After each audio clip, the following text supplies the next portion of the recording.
Hi, it's Mike Stephenson here. Today in the video we're going to take a look at Turbo 360 and we're looking at some of the monitoring enhancements for Azure costs. Particularly today we're looking at anomaly detection.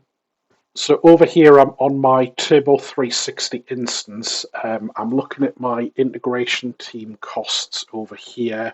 I can see my costs are currently healthy, indicated by my monitoring configuration lighting up the green light here. If I had any ones that were errors, it would show up as red, so it'll be easy to see where I might have cost issues. Here, the new feature we're looking at is this anomaly detection. So previously, we had the ability to configure really granular monitors looking at different areas of your cost, which are still available over here on the right. But we've added some new features really to try and simplify this configuration. So above we've got a budget monitor, and we've talked about that in a previous video. Today we're going to look at the anomaly detection one down at the bottom here. So to configure this, I basically go into this manage section, and here you can see I've got some configuration. So I've set this up to look on a daily basis. I just have to turn it on really, and it's going to start doing it for me. But I'm looking at my anomalies comparing day by day. Here you can see if I have any alerts, I'm going to push them out to my Teams channel here. So I've got a Teams channel set up specifically for cost analyzer alerts.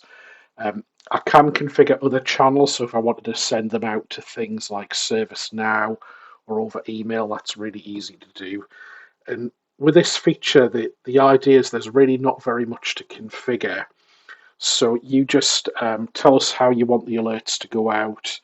You would configure what period you want to monitor the anomalies over. And then what will happen is, if you notice here in the little graph, I can see in this case I'm monitoring daily, and the tool's just going to check what your cost trends are. And then if you have anything that breaks a trend, so your costs might unexpectedly be increasing, you'll get an alert sent out to tell you that we've detected an anomaly, and then you can sort of come in and review what's going on.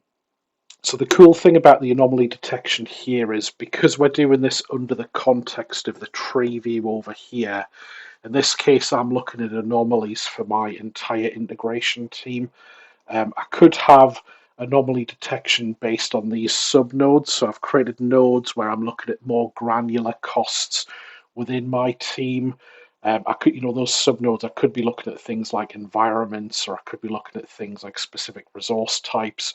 Normally, when you start off trying to get your costs under control, the first thing you want to do is create a node that's scoped, looking at things like a product or a team or something like that. So you've got this quite nice sort of fairly chunky group of costs that you're looking at. So in this case, we'll look at my integration team.